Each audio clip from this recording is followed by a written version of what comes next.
Milhões de pessoas já testemunharam seu poder. Das cataratas do Niágara jorram mais de 3 milhões de litros de água por segundo,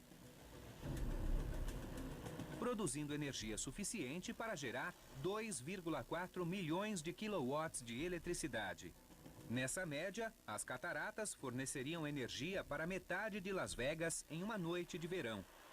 Desde que os pioneiros começaram a construir serrarias ao longo do rio Niágara na década de 1700, muitos imaginaram formas de tirar proveito do poder das cataratas. Em 1893, depois de presenciar o sucesso de Tesla e Westinghouse na Feira Mundial de Chicago, a Comissão das Cataratas os premiou com um contrato de utilização das águas para gerar corrente alternada. O problema em usar as cataratas do Niágara para fins de eletricidade era que o maior consumidor dessa energia elétrica era Buffalo. Buffalo tinha cerca de 30 quilômetros e usar a transmissão CC era praticamente impossível, pois seria necessário construir uma estação retransmissora a cada 3 quilômetros. Já a CA evitava tudo isso. Nas cataratas, Tesla projetou e construiu um complexo sistema de motores e geradores para produzir energia CA. Tesla não tinha o costume de anotar tudo, as coisas ficavam na cabeça e ele fazia verbalmente. Tesla tinha seu próprio mundinho, digamos assim. Ele não dava explicações a outras pessoas e deixava isso para os assistentes. Em 1896, a primeira estação hidroelétrica CA a longa distância foi inaugurada e Buffalo foi a primeira cidade a receber eletricidade por transmissão de energia. Tesla não estava presente na inauguração, mas ele tinha tanta confiança em seu trabalho que sabia que daria certo. Hoje, novas estações substituem as estruturas de Tesla. Os prédios de um dos locais históricos mais importantes do mundo moderno foram abandonados. E quanto ao homem que criou tudo isso, apenas uma estátua isolada celebra sua incrível descoberta. Imagino quantas pessoas que vieram aqui e passaram em frente a esta estátua. Na verdade, faz alguma ideia de quem Nikola Tesla foi e o que ele fez pelo mundo moderno. Hoje, o mundo é iluminado graças à tecnologia CA de Tesla.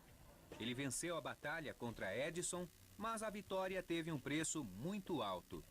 A Westinghouse ficou no vermelho depois da Guerra das Correntes e, em um grande gesto para manter a empresa sem dívidas, Tesla encerrou seu contrato, alegando que trabalhava em outras invenções. Se tivesse mantido o contrato, Tesla teria ficado milionário e sem nenhum problema financeiro pelo resto da sua vida.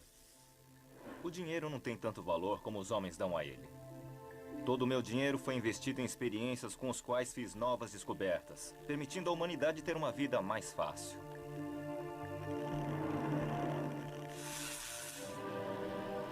Depois da vitória sobre Edison e o sucesso da corrente alternada, Nikola Tesla virou celebridade.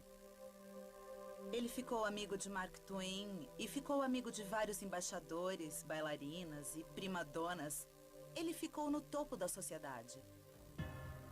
Mas a genialidade tem um preço. Tesla sofria de estranhas compulsões, tais como a necessidade de resgatar pombos feridos e cuidar até salvá-los. Ele tinha uma caixa de socorros perto da janela do quarto para tentar salvar pombos com asas e patas quebradas. Mas ele chegou a ponto de se referir a um deles como sua esposa. Disse que quando o pombo morresse, seu espírito inventivo iria com ele. Tesla tinha pavor de germes e lavava as mãos compulsivamente. Ele fazia tudo 3 vezes e morava em um quarto do hotel New Yorker com um número divisível por 3. Ele pediu o quarto 3327 e ali morou 10 anos. Ele sempre pedia guardanapos. Pedia pães e bolos cortados em 9 pedaços, ou 3 vezes 3 pedaços. Mesmo o número dos pratos ou o número das toalhas que ele recebia no quarto tinha que ser 3 ou 9. Tesla nunca se casou e afirmava ser casto. Ele tinha uma grande aflição de mulheres com orelhas furadas. Não conseguia ficar ao lado de mulheres com brincos de pérolas e dizia que seus dentes rangiam. Era como passar as unhas em uma lousa quando ele via brincos de pérolas. Mesmo com uma lista de obsessões, Tesla nunca se desligou de seu incrível intelecto inventivo. Em 1898, ele criou o controle remoto ao mostrar no Madison Square Garden um barco de ferro de 2 metros controlado por ondas de rádio.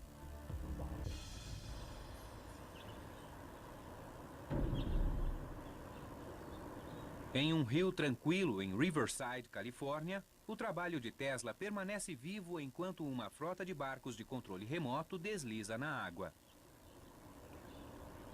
Isso é basicamente o que Tesla fez mais de 100 anos atrás.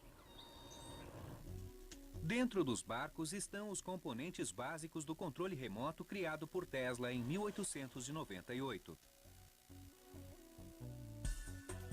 Uma bateria dentro do aparelho de controle envia a eletricidade para um oscilador que a converte em pulso de onda de rádio. A onda de rádio é transmitida para um pequeno receptor no barco que envia o pulso elétrico ao motor. A variação do pulso da onda de rádio do transmissor para o receptor faz com que o barco se mova em diferentes direções. Usando um joystick, o operador controla o pulso e manobra o barco.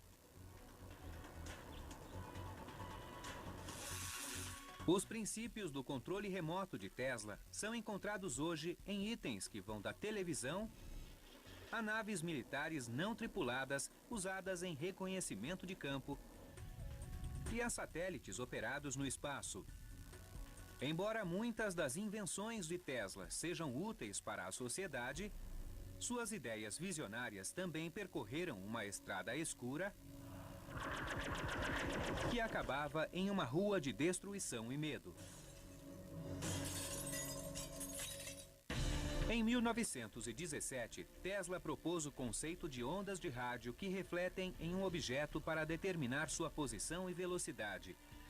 Isso aconteceu 17 anos antes da invenção do radar. Voltaremos em instantes com maravilhas modernas.